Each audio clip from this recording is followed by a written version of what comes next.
Mungkin sebagian besar dari kita mengenal Daud sebagai seorang raja yang masyhur di masanya. Tapi ada cerita menarik di mana ternyata Daud pernah makan hidangan kerajaan semeja dengan seekor anjing yang mati. Dan dalam video ini, kita bukan akan membahas tentang Raja Daud, tetapi seekor anjing yang mati ini.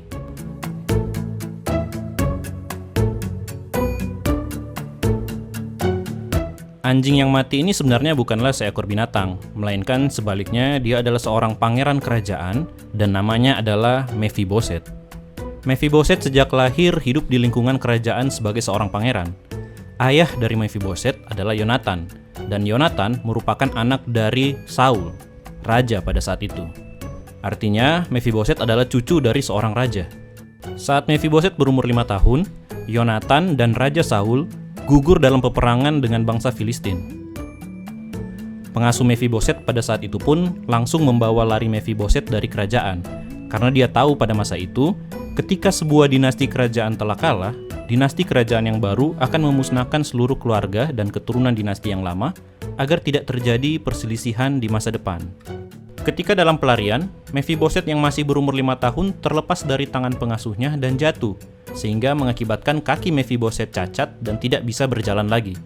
Mephiboset pun hidup bersembunyi di sebuah kota pengasingan, Lodebar. Bertahun-tahun kemudian, raja yang baru muncul, yaitu Daud. Daud merupakan sahabat karib dari Yonatan, ayah Mephiboset.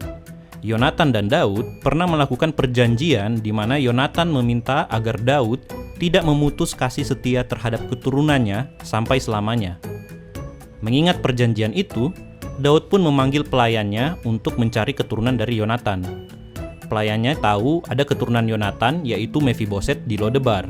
Dia pun membawa Mephiboset ke hadapan Raja Daud. Di hadapan raja, Mephiboset sujud menyembah sambil berkata, "Apakah hambamu ini sehingga engkau menghiraukan anjing mati seperti aku?" Ya, Mephiboset menganggap dirinya setara dengan seekor anjing yang mati. Kenapa?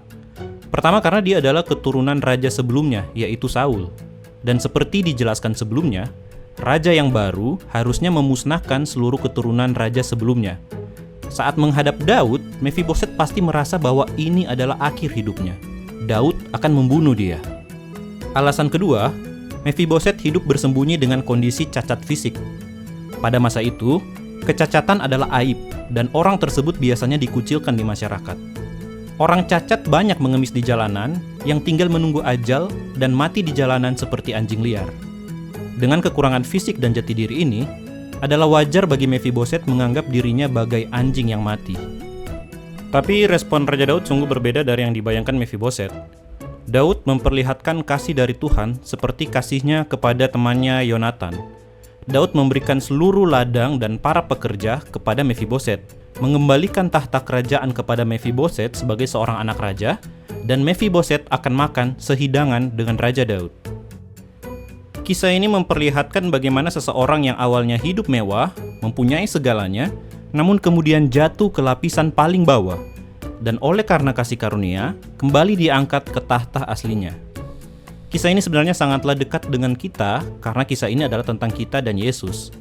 Mephiboset adalah kita manusia, yang awalnya hidup berdampingan dengan Tuhan di Taman Eden, namun karena dosa, kita dikeluarkan dari Taman Eden.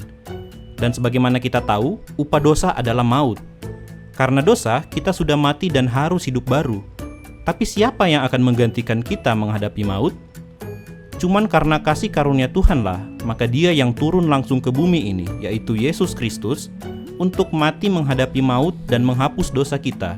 Dan kita yang percaya bahwa Yesus adalah Tuhan dan Juru Selamat, akan beroleh hidup kekal di kerajaannya, seperti Mephiboset yang makan sehidangan dengan raja. Adakah kita mengalami depresi karena melakukan perbuatan dosa sehingga menganggap bahwa kita setara dengan anjing yang mati? Serendah apakah kita menganggap diri kita saat ini ketika kita masih hidup dalam dosa? Dosa bagai kecacatan dalam hidup kita. Kabar baiknya, di kisah ini memperlihatkan bahwa serendah dan secacat apapun kita, dengan kasih karunia dari Tuhan, kita akan diangkat dan dikembalikan ke tahta aslinya sebagai seorang anak raja. Di meja kerajaan, kaki Mephiboset yang cacat tidak terlihat lagi. Dia terlihat sempurna seperti orang pada umumnya yang makan di meja. Kita pun kalau mau sujud menyembah Tuhan, mengakui kesalahan dosa kita, dan meminta pengampunan kepada Yesus Kristus, maka dosa kita akan dihapus dan kita akan hidup baru dalam kerajaan-Nya hanya oleh karena kasih karunia Tuhan Yesus. Terima kasih sudah melihat video singkat ini, semoga memberkati, dan jangan lupa share video ini agar siapa tahu juga bisa memberkati teman-teman lainnya. Cek juga channel kami untuk melihat video-video animasi Kristen lainnya.